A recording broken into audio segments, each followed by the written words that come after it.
You might be quite surprised from what I going to tell you. Surprise me. Basically, people they will actually go online and find like, oh, okay, like maybe blah blah blah XXX place, then wedding, XXX place wedding or something. But for me, no, I'll just Google Map and say, oh, this is how it look like. So I need to think. Oh, actually, this, yeah. Yeah, wow. you know, there's a pinpoint the guy, the little guy that you, I just point, then I'll just throw the person down, then I'll just see, oh, okay, the 360 tour, oh, okay, so the surrounding looks like this, so this is what I'm going to shoot, like, I mean, the condition and the location, so I need to think of the timing also, like, oh, maybe it's very early morning, so where is the sun gonna be here and there?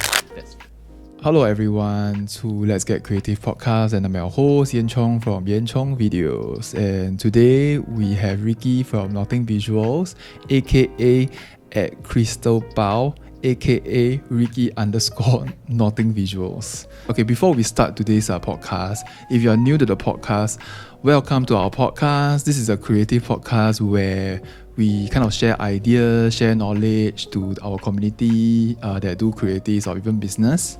So every 1 or 2 weeks I will have guests like Ricky to kind of like share their thoughts regarding all the creative topics that we talk about. The main thing is to generate knowledge for our community. So if you have any questions that you want us to cover, or like even questions you want to ask our guests, please do direct message me for me to ask for my next guest lah. So before we start, can Ricky kind of like introduce yourself, like what you've been doing in and out of wedding industry, and also like how many weddings are you taking this year? Basically, hi everyone, I'm Ricky from Knottin Visuals as well. So basically, this is my so-called my freelancing company job. And I have a full-time job.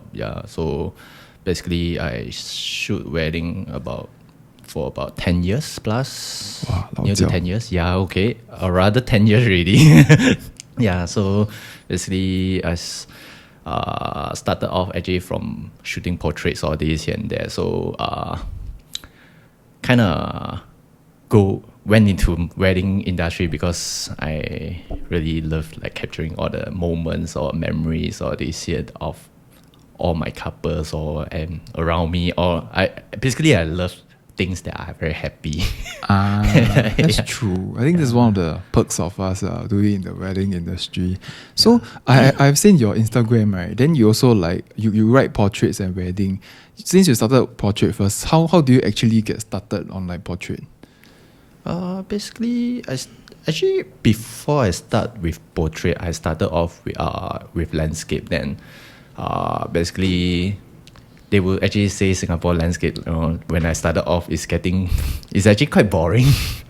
I mean, for me lah, because I'm not a morning person or very late night person, whereby they can actually camp at the same location for 1 or 2 hours or 3 hours, just for that shot, which I don't really have that patience. True. And so, basically, I still got some friends who want to look pretty. Then they will just say, hey, let's go for a shoot or something. Then from there, I started off like portrait. And that's when I found out like, oh, okay, shooting portrait. Can earn money. Earn money and also get like, learn how to catch the correct expressions or this and that, which I apply it on wedding shoots.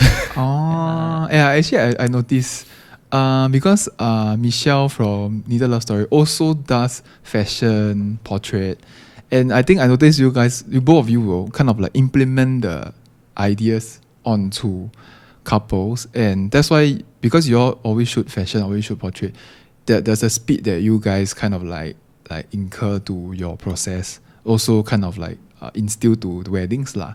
And this is like a hint of what's today's topic. But before that, I just want to ask, like, because this year is also another hot year for weddings, right? So how many weddings are you taking like right now, like going to close, and also those have already closed for this year? It's about 10-ish. 10-ish. Yeah, 10-ish. So basically, I still have some like inquiries coming in and tentative bookings. All this, I mean, like all the double dates, please. Yeah, couples with the 10-10 and the 12-12. Last chance. Not saying we better give you warning first because a lot of couples has been like rejected by vendors because earlier this year, like in 2019, already booked their own vendors. So if you are still finding your vendors, please make an effort to faster put on the deposit first. Because that's most how we usually work is first come first serve basis with the deposit on hand lah. So what's your ideal number for weddings like for 1 year? If you can take in, what's your capacity like? For me, I don't really have that maximum capacity that I can take or something because basically if I can, I will try to capture as much as I can, like make to witness all the happy occasions here and there. So basically, I would like to share, let them share their happiness with me as well. So basically, if I can, I will just take. I mean, I'll make sure before the shoot date, I will get enough rest as well. All these so the preparation, all these Okay.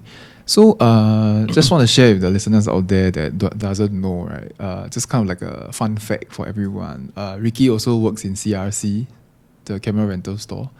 I believe every single one, or at least every listener that are doing video or photo, will pass through CRC in their projects or their weddings.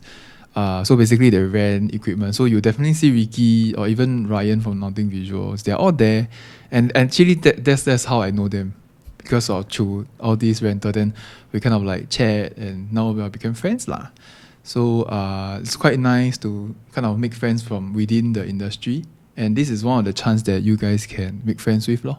Like CRS is one of the platform where everyone have a common space. Okay, so now we already kind of like understand where you're from and what you do. We kind of come to this part where we have a quick fire round.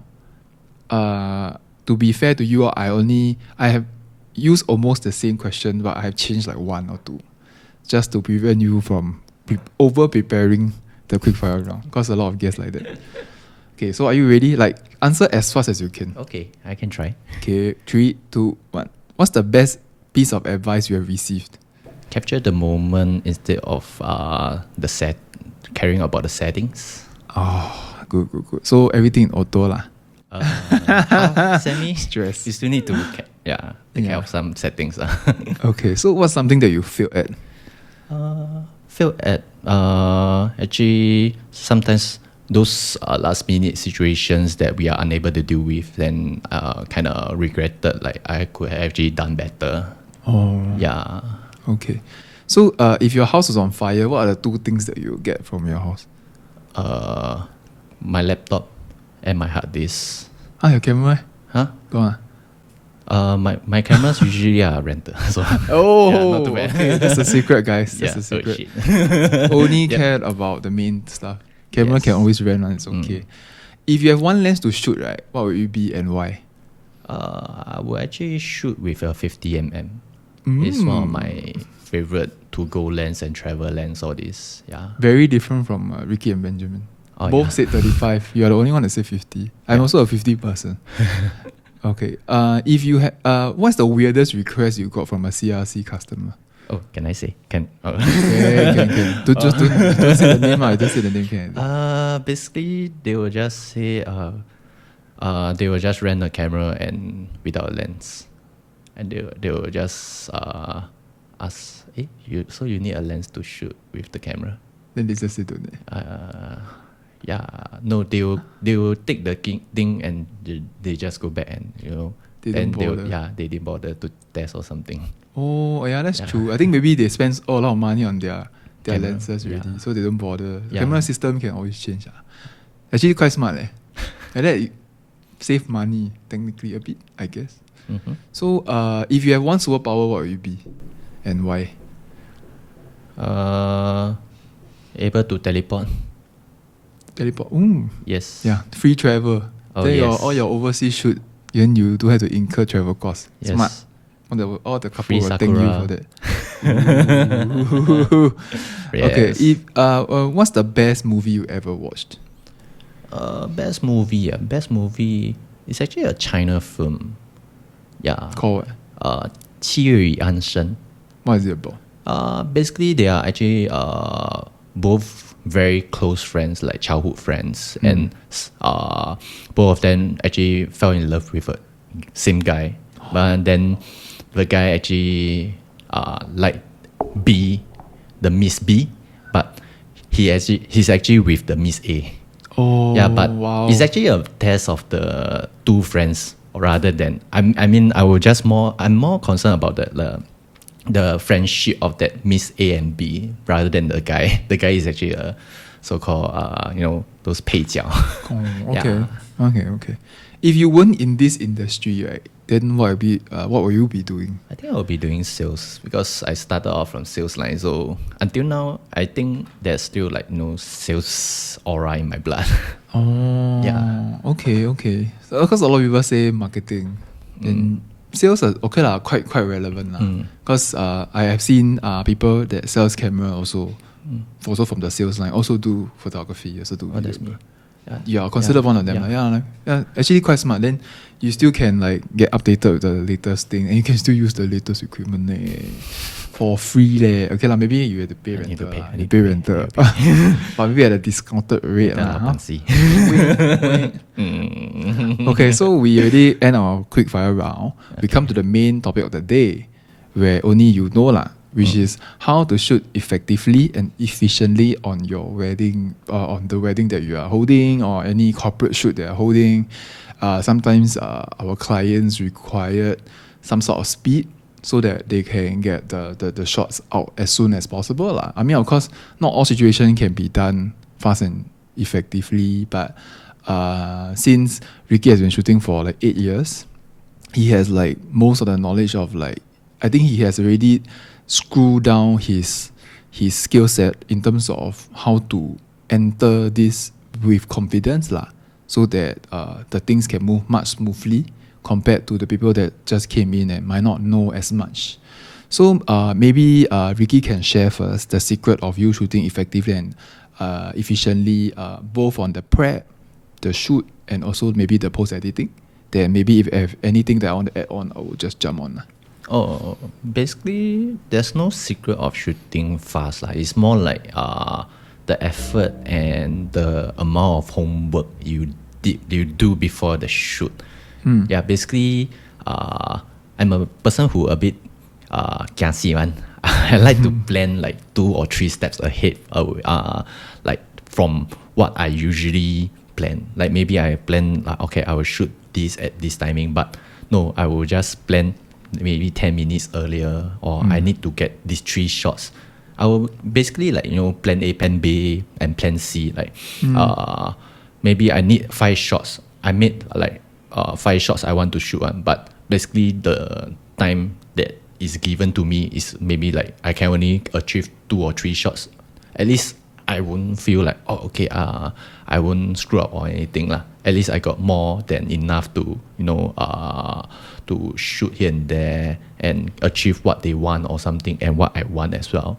Yeah. Okay. So if sometimes they do have extra time, like allocation, then sometimes they will say, hey, actually we don't need to go there so early or something. Then you have to think of what else to shoot. So that's when I always plan more than needed. Oh, yeah. But when you plan, right, maybe at home or maybe close to the date, do you write down, or do you like already write in your head? Basically, it's all in my head because I picture it. Wow, that's quite. Do you do any like when you say homework, right? When you do homework, do you find inspiration, or do you have any like source that you can get inspired from? You might be quite surprised from what I going to tell you. Surprise me. Yeah. Basically, people, they will actually go online and find like, like maybe blah blah blah XXX place, then wedding, XXX place wedding or something. But for it, no, I'll just Google map and say, this is how it look like. So I need to think. Oh, Actually, this Yeah, you know, there's a pinpoint the guy, the little guy that I just point, then I'll just throw the person down, then I'll just see, oh, okay, the 360 tour, oh, okay, so the surrounding looks like this, so this is what I'm going to shoot, like, I mean, the condition and the location, so I need to think of the timing also, like, oh, maybe it's very early morning, so where is the sun gonna be here and there? Do you use any apps to do that or no, not really. 感觉啦. Just give it a try. but if you see it in Google Map, right? Do you still go on the actual site for recce? If I have time, then you will go. Yeah. Wow, actually golden nugget leh. It's one of the key tips, guys. Like I don't even know that you can do that. So maybe in future I will take notice lah, because it's quite interesting that you now mention I can actually recce like that. Okay, so you do the prep work, then you do the actual shoot, you cater extra time to really shoot, right? Then do you have any additional secret to like how to, because even if you're ready, your subject might not be. So is there a way that you can like work with them much smoothly? Basically, when I meet up with my couple, like to discuss the itinerary, right? I will actually arrange like maybe a 1 hour casual shoot with them to let them know, okay, how I shoot and how everything will be on that day itself. Like how will I instruct them? So that day, on that day itself, right, 90% will know what I do and they will just follow suit and everything went very smoothly. Yeah, that's why that day everyone was like, hey, how come like the guests, the brother, sister were like thinking, hey, how come like the groom and bride will know what I want or something. Wow, you see guys, Ricky really do a lot of homework in terms of like planning with not just the bride and groom but also the bridesmaid and the groomsman, that really make the day much more informative for the people that are there lah. Because for the bride and groom, this is their first and last time they are doing like running this event. So having us to educate them this process is a need lah. You cannot just assume that the itinerary can kind of like translate what we want, because this is their only time. And even the brothers sisters, they maybe went through a few weddings, they also might not be very, very clear. And I think Vicky, he has his own style of shooting, because I shot with him like once or twice, and then we did the pre-wed, and he happened to shoot things that I don't even know. Like he really done his shot, and me and my wife just like, oh, okay, you are done, because we are like take turnings to shoot ma. So basically we have a 1 hour time to cater to shoot that particular area lah. And we walk around and we shot, and once I thought I'm done already, then I passed back to Vicky to kind of like take over, and he's already done with his shot. So it's like that kind of, I'm like talking to like Godspeed kind of level, where I don't even know what happened. Everything just happened like pop, done. So now I know like there's a lot of things behind what he do. That's why he do what he do best lah.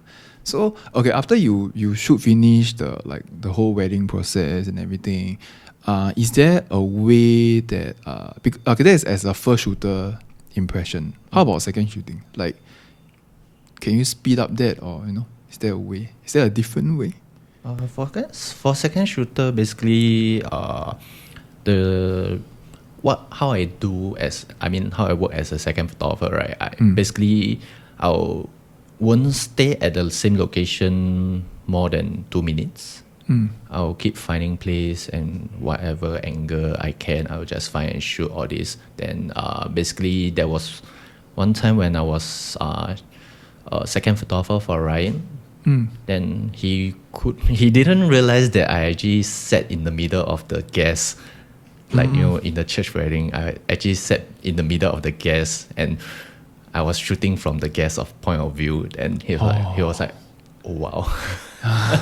It's like I will be everywhere and anywhere. Break the normal cycle lah. Correct.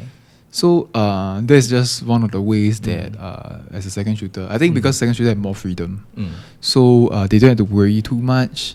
So in terms of speed, you compliment Ryan in that sense lah. Do you happen to like help Ryan to speed up his process, or do you just shoot your own creative and the safe shots? Basically, Ryan and me will be like,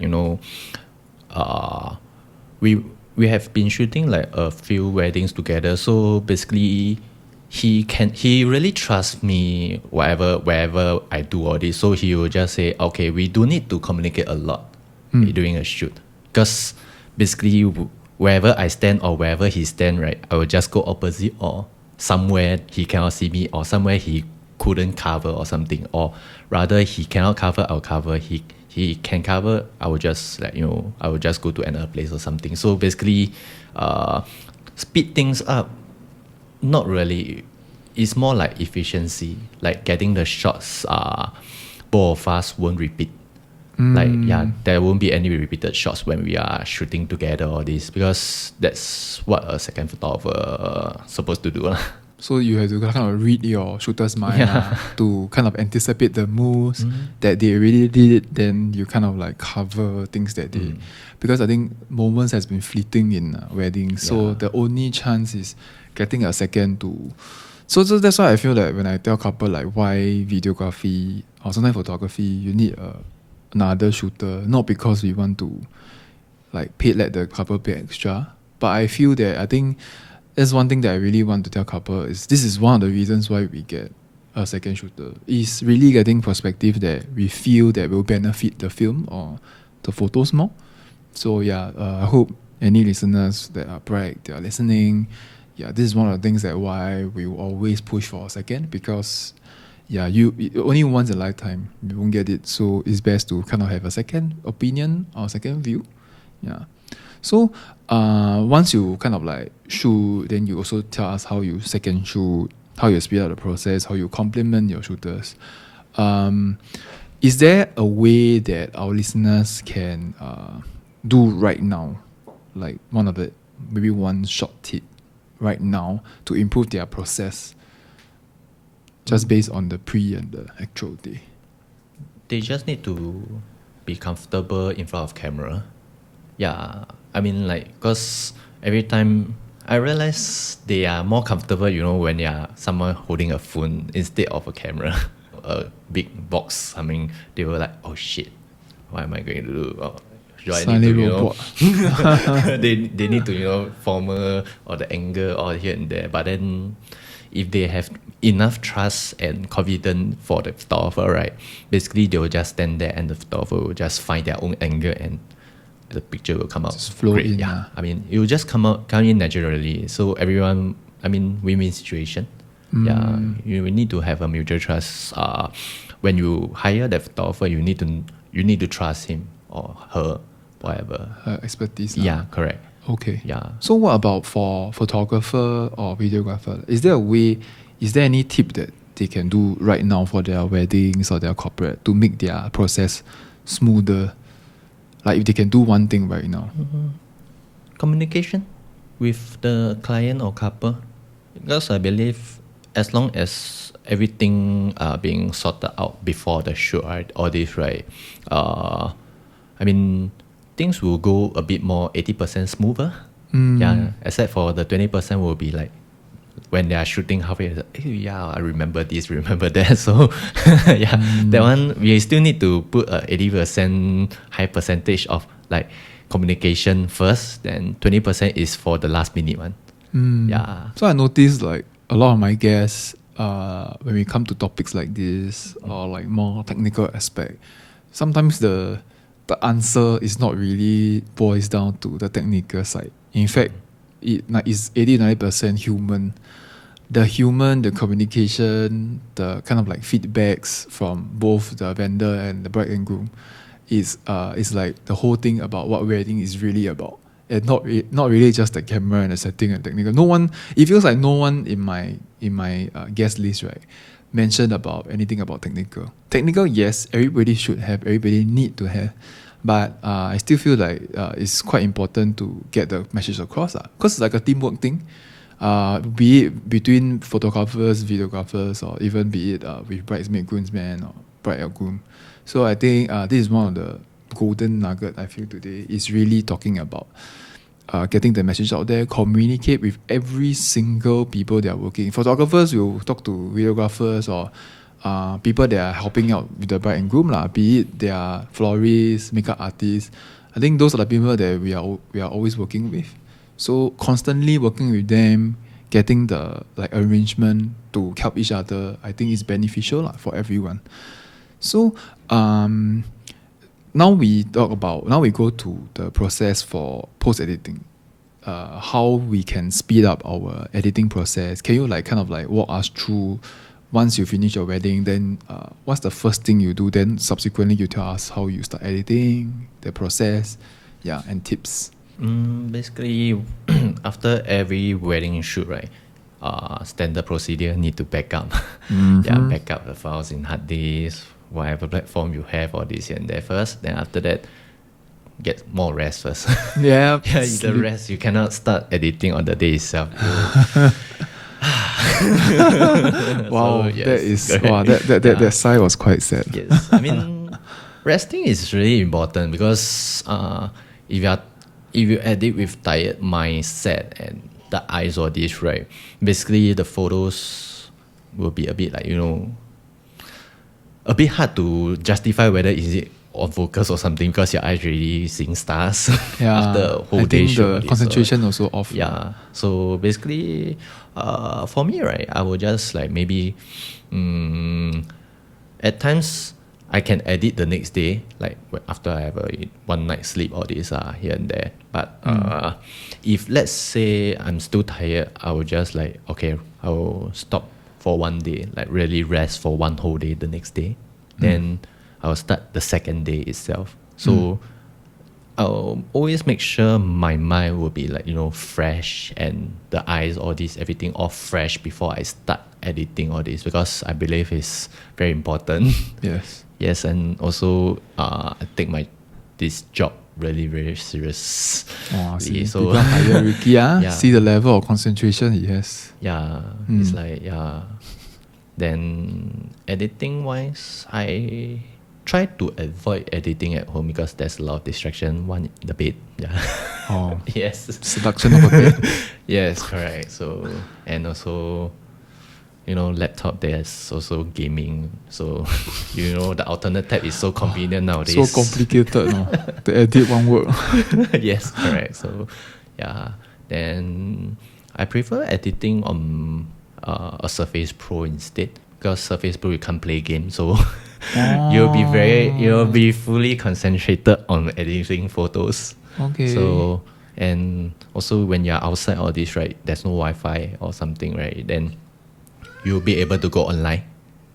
So everything will be, all the distraction will be gone. So you'll be, okay, my mind will be editing photos. So the phone will just put on hold in my pocket or my bag. So vibration I can't hear, or so you won't be Okay, so now you set your scene, you have fresh mind, you purposely travel out, you get your Surface Pro, all ready to edit. So is there any like tips that you can do fast? Like what kind of like hotkeys you use to make sure that you are using the program? You're using Lightroom, I suppose, to speed up your process. Or is there any like guide that you usually like kind of you can advise people that are using Lightroom? For me, basically, because I created my own presets. So if let's say the scene, right, is like tea ceremony or this, right, it's all the same lightings and the angle is almost similar, right? I'll just do the first photo, then I'll just select all the tea ceremony selection, right? And I will just sync the whole settings. So that is like in a general rule of thumb, right? So it's like sometimes it can be like maybe 50 or 100 photos, and everything will be like edited same. Then you just need to filter out, that's all. Like all the bad photos you just delete. And I mean 100 photos you can be done within 5 minutes. Wow, that's very fast. Yeah, correct. MB video don't short thing. Video we have to shortlist then. Then okay, and once you editing, do you have like a second round editing, third round editing? It's more like a second filter lah. That's all lah. Because I know some of them they have 3 or 4 filtering, but for me it's only 2 times lah. Because I don't really want to see it too long also.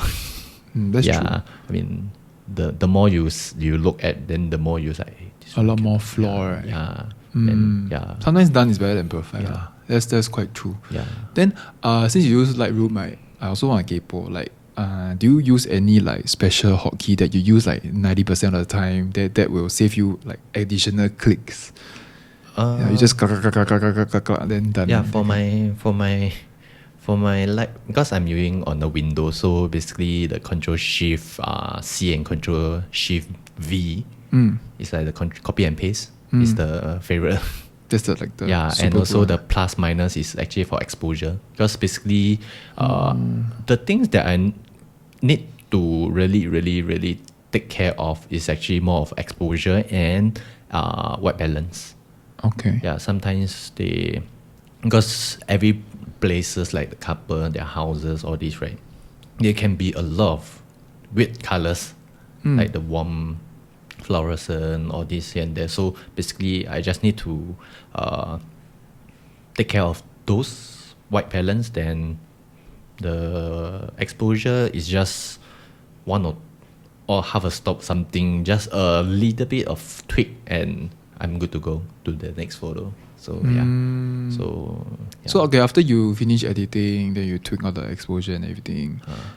So then what's the next process? Do you like straight away, I'm done with this batch, then you just transfer to a thumb drive, or do you send to cloud, or what kind of a way that you output to your couples? Usually it's the same as Ryan. We give out as a thumb drive. So basically, I will just export to my hard disk first. Then the usual or the backup here and there first. Then after that, I'll take the I will just transfer to the thumb drive. Then I'll try it on three computers before I give it to customer. Wow. To make sure no virus, no nothing. At least virus, right, is on my com or my brother's com. I'm sorry, my. Yes, correct. Okay. He's used to it, so the exposure. Yeah, 3 comms first, then before I really pass to my client or couples lah. Yeah. So wow, that's very very detailed way of like doing the editing and everything. So as for me, I think maybe I share a bit of like my video process lah. I won't say the actual day, because since we already kind of like agree upon across the board. For video also we back up. So once I also very anal one. So once the day finish, I cannot sleep until I transfer every single thing through my hard disk. Then I back up one more time. But the first backup is definitely must do on the actual day. Second backup can do the next day. Then also must have ample rest. Then we will go straight to, for me, music is very important. So before the wedding or corporate already like start, right, or already have the shortlisted music ready to go. So before the event, I'll keep listening to the music. So I should base on that to kind of like freshen up the way I should, because music triggered differently for me. So how I should also really affected by the music lah. So I will play the music while I'm editing the video, while I'm shortlisting all the nice shots. So to prevent that I miss out shots, I'll watch all the raw clips. I'll scrub through lah, don't watch, I scrub. Then I will shortlist. Then I will split between tea ceremony and all the different parts. Then the music is still playing. Then I will start to stitch which part, like maybe chorus I want tea ceremony, verse I need something. Then later, after all that is done, that will take about one whole day. Then the other day I'll do is all the sound bites, all the vowels, all the parts where I mic up the groom or the pastor or whatever, I'll listen it through one whole time. Like really listen it through, understand what they are narrating. Sometimes they really talk about something very special lah. Then I'll plug that, put in consideration into the final edit. Then I'll kind of like play around with the different aspect of the film. Then from there I kind of allocate with the soundbite. Then kind of build up the story from there lah. That's how generally video editing process is. We haven't talked about after that then will be the audio adjustment, then the color adjustment. Do you happen to adjust the what's that called? The purple and the green. The tint? Yeah. They call it the tint. Yeah, the tint is also quite important. Sony always more greenish, I noticed. Yeah, You have to keep pushing it. Yeah, for me, white balance and thin is a balance. You just need to tweak it properly. Yeah, but that one is like muscle memory. So for me, it's like I just plug plug. Okay, that's all. Got shortcut key or not? Shortcut key usually I use it for my exposure better. Much faster. Yeah, much faster. Because it's like 90% you have to keep using. Yeah, because the white balance and the thin is just like, they are just on top of each other. Yeah, so basically that one I use my mouse, then it's easier, faster. Do you use a special mouse? No, just a normal mouse. Yeah. Okay. So we both share like our post editing tips. I hope people out there can like understand and like kind of like know what we usually do, the processing. Then now we come to a bit like sidetrack a bit lah. Okay. So since the topic quite intense, I also don't want to bog people down with so many technical shit. So do you since you have been in the industry for 8 years, can you share like what's the biggest myth you kind of know in this industry? Biggest myth. Basically it's more of like I actually get to know a lot of traditions which I really never seen before. Yeah, like a recent wedding I shot, they had this Japanese god. Okay. Yeah, which I never seen before. And so I was like, oh wow. It's a Japanese couple. No. Oh, then why they have Japanese god? Yeah, I don't know. So it's just their custom, and I'm like, oh okay, can they pray to the Japanese god for like since young. So I was like, oh, I see. So it's like their family thing lah. Yeah. Oh, that's so quite interesting. Yeah, it's very interesting. I was like, oh wow. Like I get to know a lot of different traditions and see different like kind of culture which we never seen before. So quite an eye opening for us. What is the most wow one? Like is there one of the weddings that is like mind blown? Like, can you like describe that? Mind blown so far, all are quite okay. More like it's more like when their weddings nowadays are like more and more like they are straightforward lah. So far the weddings that I shot, they are quite straightforward and quite okay. Mostly Chinese lah. Yeah. So very hard to be out of the norm. Yeah, correct. That's true. I guess that's the Japanese one should be really quite interesting because no one do that. Yeah. If there's a chance, maybe I want to shoot. I almost got a chance to shoot a ski. Is it ski? Yeah, it's called ski. Yeah, it's called ski. Yeah, correct, the wedding. correct. So almost got it because but then didn't went through. Yeah, I think Ben shot it. Oh, is it? Yeah, Ben shot it. Oh, that's nice. So, what's the most passionate part of a project that you love to do?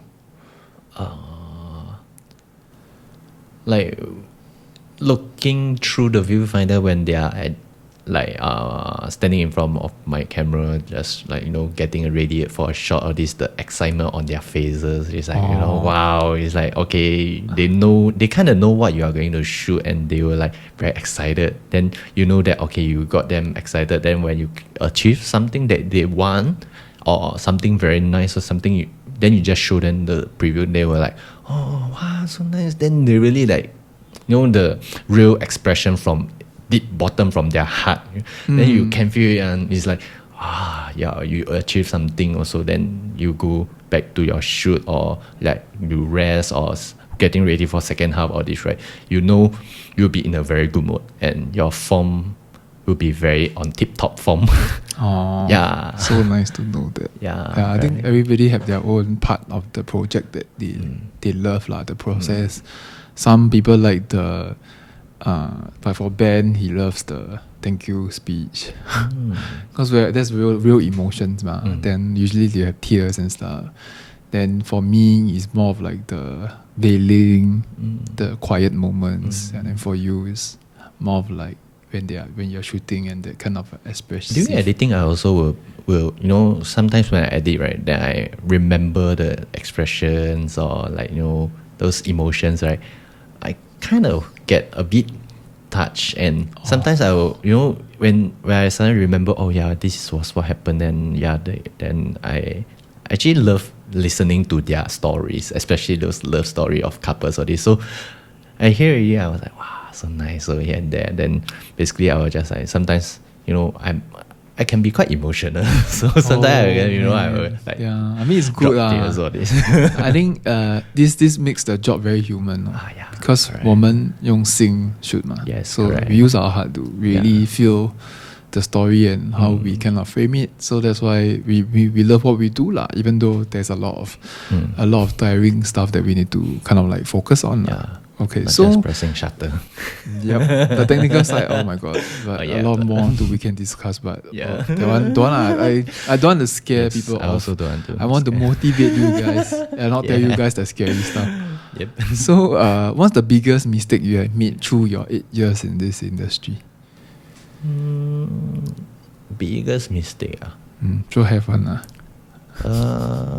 Actually, I kind of regretted not going overseas for internship. So internship as in related to media lah. A wedding company. I actually missed out twice. So a bit because I didn't dare to go take the risk or something. So but luckily for me, I found Ryan and I joined Knottin Visuals, and it regained my confidence and my level and my so-called learning process from him, all this here and there. So basically, I wouldn't see that two missed opportunities as a mistake already now. Ever since I found Ryan from Knottin Visuals. So Wow,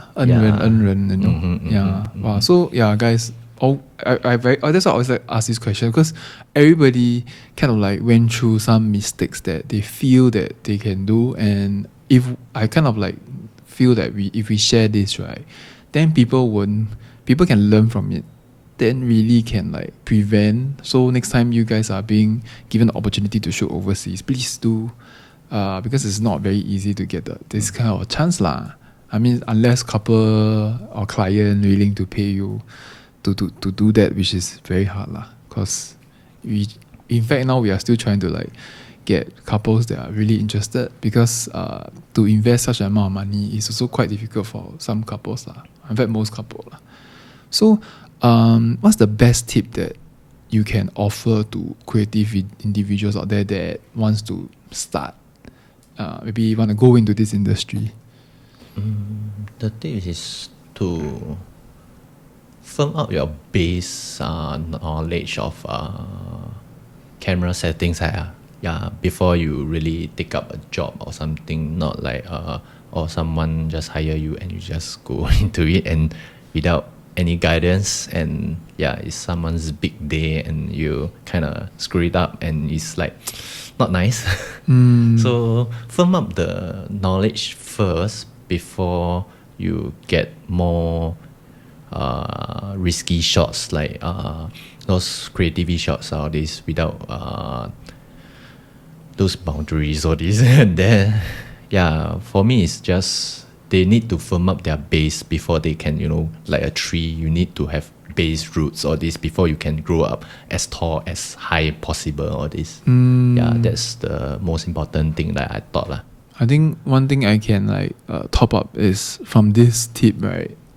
What you guys can do if you are really interested in like jumping in the industry is volunteer. Because last night we have this Chinese New Year Lo Hei thing with all the videographers and photographers in the wedding industry, and Patrina, who is also coming to one of the podcast episodes soon, from Merry Moments, she mentioned that she herself also volunteered to last time when she just started. She didn't even have her own camera. She just borrowed Leon's one. Leon's is technically Patrina's boyfriend, aka husband. They are technically together. I also don't know why they are like that, but never mind. That's another thing. That's another thing. But she mentioned that last time she just took Leon's camera and offer herself for free to second shoot. Because once you offer something to your a new first shooter, you are kind of like giving your service to them, then they can kind of like guide you if they want. As a first shooter, if they can, they will teach. And if you keep exposing yourself, even if you have no chance to second shoot for other people, I feel that you should at least play with your camera, like go and figure it out, how to shoot fast enough. Like, if it's too dark, what are you going to do? What's the next step you're going to do? Are you going to change the shutter? Are you going to change the aperture to make it brighter? Are you going to use natural light, and how natural light affects how your camera dynamic range? All this you have to kind of like do your homework first. So on the spot when you're shooting, you won't feel like, in the rush, then like, oh no, then you miss this, you miss that. Because in the wedding, it's so fast, it's happening so instant that if you miss one shot, it might be fatal to your first shooter lah. So I guess this is like one of the hardest thing for people to commit, which is the time to figure things out. Because a lot of people don't want to do the hard work. They just want like, can faster shoot wedding, then no. It's very easy. But then when I start diving myself into the real situation, it's a lot harder than I think lah, because it's a lot of things that I didn't know I need to learn. So when I learn already, I feel like it's kind of good that we better share this out, because people don't know. Then people always think very easy. Take the shutter and press. They just rush themselves into the market and without the firm base, and they were just like, oh no, like I didn't know this will happen. Yeah. So they risk with people's wedding. That's the saddest part. Like, it's no longer about how much money they're willing to pay you, but it's really about how much responsibility they are throwing into your face. And you still say you can. Then kena kau lah. Okay, so before we end, right? It's Jonathan. Oh, hi Jonathan. Benjamin. Oh, hi Ben. Punching.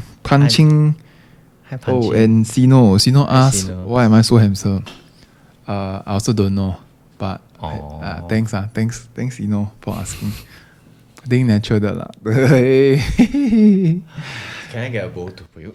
No, joking. Okay, Jonathan from J Longs. He asked like, how do you started photography, and what are the few memorable challenges? How did I start photography? I started off as a, because my study qualification is not very strong. So basically, I was thinking, okay, I need a plan B or something to, to support the life or this here and there. And then, I started off learning how to, photography is quite fun. So then from there, I realized that, actually capturing people's emotion is still my favorite. So I found that line and I went into the wedding industry. So that's how I got into the photography line. So for those memorable weddings or moments, it's almost every weddings I will have at least once. So maybe I'll just share one or two. Like maybe there was one time my couple actually they actually know what I want. So basically they will just say, hey, let's before the first machine they will just pass one beer to me. Then they were like, okay, this is yours. And I was like, hey. Then I was like, no, you don't care, it's yours. It's like we from strangers to client and to friends. That's the stage where I always build with my couples or this, the relationship is like, oh wow, I didn't know that we can be good friends or this, or like long-term friends or this. So that's one of the thing, like quite fun. Like the fun thing. Then the second one was that time I was shooting with Ryan in Bali, the wedding. We were shooting halfway so happily. Then suddenly at the end of the second last dish, when they are about to serve the dessert, it rained heavily because it's an outdoor wedding. Every one of us like really pack out, like don't care about other things. We just pack out those that are not waterproofers. Everyone were like in the very very very orderly manner. It's like they are not like kanjiong, like they will care about their own things or something. They will It's like, hey, this is not waterproof. Then they will just wrap it up and everything bring to those shelter or they here and there. I'm like, wow, everyone is so, so organized and so nice. I was like, wow, so nice. Then everyone end up sat on the floor, all this, eat the dessert. It's like, wow, so nice. Yeah. It's like, it's more cozy. It's like, wow, this is like the first wedding I ever had, which, everyone, so the bond is so strong. Yeah, I think the tone on it, the tone of the wedding should be also quite chill, right? Yeah, it's very nice. That's nice. Then, but luckily for us, the rain stopped in time for them to put out the fireworks.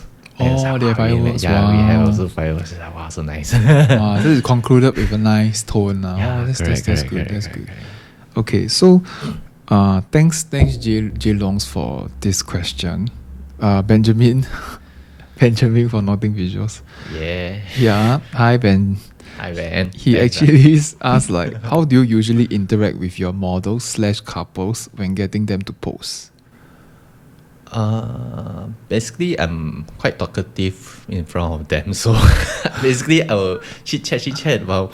There's like maybe out of 10 shots, right? 2 or 3 shots I actually secretly snap one while I'm talking to them. So I capture the most natural part and also the posing part. So basically, they were like, "Hey, how come? Since when you shot this when we are laughing and when we are chatting, when we are preparing all this and then?" I was like, "Oh yeah, I just shoot it lah. I mean, that's the most natural part of everything before I start shooting you."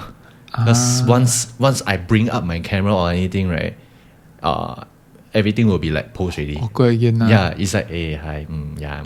Yeah, I think this is one of the things. I think you're the second person in the podcast that has mentioned something like this. Like you before you even tell them what to do, you already set your settings ready in that frame, and you kind of already frame them. You just need them to act natural. Not really act lah. You want them to be natural in certain sense. So what you can do is kind of like guide them while already recording or snapping. Along the way, then if there's some like jokes or something that you can say, then suddenly they just laugh out naturally. Something that we want them to trigger naturally, then that's where you get the shot lah. It's try not to tell them to do what to do. Like try. In fact, some moments, right, try not to redo in the first place. Yeah. If you redo means you are very poor in your setting or you're very poor in your directing, which is no lah. In a wedding, you are supposed to be getting natural moments as fast as you can, as efficiently as you can lah. Okay, so I think we answered that quite okay. Benjamin, now you should know. Okay, the third one, the last one. Punching. Hi. I owe him, he owe me podcast session. I haven't get to see him face to face, but hi Punching. I hope to see you next on this seat because he had something on, so we had to postpone it. So he actually asked, what are some of the weirdest requests from a couple? Weirdest request from a couple. They will say, basically don't need to shoot a lot of things. Like, basically I'm just there to, okay, I'm here to shoot. I want to shoot makeup. I want to, the standard procedure like makeup or this, and then they don't want me to shoot the makeup and they don't want me to shoot the ceremony. They'll just say, yeah. Sure. Yeah. But as it's like I'm being paid, but I'm standing there. I cannot shoot anything. It's like, yeah. Then the banquet, there was one. Oh yeah, I remember. There was once the cocktail session, the reception area, all this, right? A lot of people, when they see me, right, holding a camera, they will just cover the face or this. Then I realize it's actually they are from some government sector which cannot be seen or someone political agenda. So basically the whole wedding I cannot take photo of guests. That's what they told me lah. They forgot to tell me, but after that they tell me. I was like, because I asked them, I was like, hey, how come the guest is like covering their faces when I pointing a camera at them? They was like, because I forget to tell you. And then I was like, okay, PDPA. Yeah, that was like very long time ago. I think it was 5 years ago. Wow. Yeah. So kind of suddenly remember when your friend asked, I was like, oh yeah, correct. I suddenly have this request, like, do not take photo of a lot of things. Like basically that day didn't capture a lot of photos, but my main focus is actually the couple. So basically I just spam shots on the couple and the relatives, that's all. I mean the father and mother. Yeah, that's all. So 10 hours you only technically shoot like 2 hours only. More than that, at least got 2.58. No? Yeah. Wow, shock like that. Like, I noticed some of the one of my guests also shared offline. He shared something like that. Also because a little bit political. There are some political figures that they don't wish to be captured. So the bride and groom actually request no table to table. No table, not a single table. So they just want natural. So they asked them to just don't stage anything, just go with the flow and just take accordingly. So I think for that also pretty interesting lah, because you are shooting out of the norm and you don't have to worry about the standard shots. Like table is one of the most standard, you can't run away lah. Luckily I'm videographer, so that I really have to, I mean, optional for me to take. Yes. Yeah, unless I really need it. So this comes to the end of the Q&A, and very sadly also the end of the podcast lah. Seems like we hit 55 minutes. Not bad, guys. Now average podcast length feels like that long lah. Lucky for the listeners lah, then you got more. Every week you get to listen. So how can if people that want to find out more about what you shoot and the portraits that you shoot, how can people find you? Is there an IG handle or website that we can follow? Yeah, you can just bottom, pop the stuff bottom. Bottom, right? Yes. But for website, I don't really know. The website is actually on Knottin Visuals website also. Oh, so it's based on Knottin Visuals lah. You don't have your own personal handle lah. Yeah. Okay, so I will just pop the IG and the website. I think people that watch you should know lah, but I will also pop that down. So if you want to follow him personally, you can go to Crystal Pao at Crystal Pao. Then if you want to see like his official wedding corporate like gigs, you can just follow Ricky_Knottin Visuals. I think I'm right to say that, right? Oh yes, correct. That's correct. Yeah, correct. So remember. Okay, so thank you so much, Ricky, for joining us in this very cozy setting. Yes. And if you guys have any more topics that you want us to cover in detail, like the main topics for my guests, or even like those short questions like just now, please let us know. Please DM me. I would love to cover and let my guests answer the hardest questions possible. Make them feel like it's like a test. So thank you so much again, and we will see you next time. Bye.